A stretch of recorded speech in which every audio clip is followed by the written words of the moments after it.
Good morning mga friends. Di ako sa tubangan sa mga balay. Um, Nami plano nga amo ning ilisan og buffalo grass ning ilang atubagan. Nya kay murag 2 days naman nagsige siya ulan-ulan nya nindot ni siya bungkal. Ako lang suwayan og badaban ako. Kay na ako'y talaga mayroon ba kay ito pero ako lang i-try. Pero I hope nga makuan na nako gamay kay murag di na ako madaga ko raw sa basig tabangan ra ko ngayon ugma or kanang di off niya ba. Okay ba kano sa yan di off. So while nagpaabot ko ni ayan, ako lang sa ning hinay-hinayan og bungkal ang grass. Nya unya ra sabi mo order og grass kanang ready na gid siya to plant nga ibutang na gid siya hanay na ba. Kay lisod ba kayo og mag-order kada ano nya imo rang ipadaplin mamatay na hinon. So bati ang iyang tubo. Nindot mo ng panahon kay naay gamay init nya kalit laglandong mo nang inani ko kay init og init sa kayo at least naay protection ato complexion ba. Nya di sa tamalagom nya nagbutang ko kaning repellent sa naong ug sa kamot ug sa pangkugo ug dunggan kay kaning silangaw diri hapit na mag summer sige nig samok sa imong naong usay ana sa imong baba mo ana kana magtabi ka delikado bato ni inani nilang ka bangis ng ilang mga langaw diri may tagagbay dagkor pa kayo pagkakaroon ako lang sa ipakita ninyo. I hope na makuha ko gamay. Nindot mo ni siya o kanang makuha ni mo ang iyang ilaw mo na imo na yung lukuton mo rin siya carpet pa.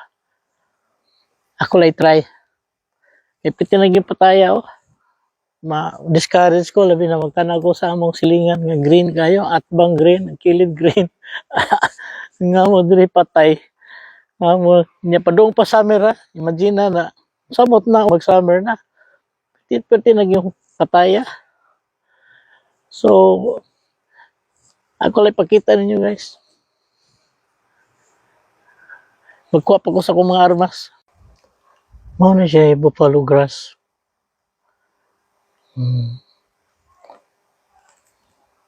So mas okay siya kaysa ano nga upaw nga grass.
Ready, go!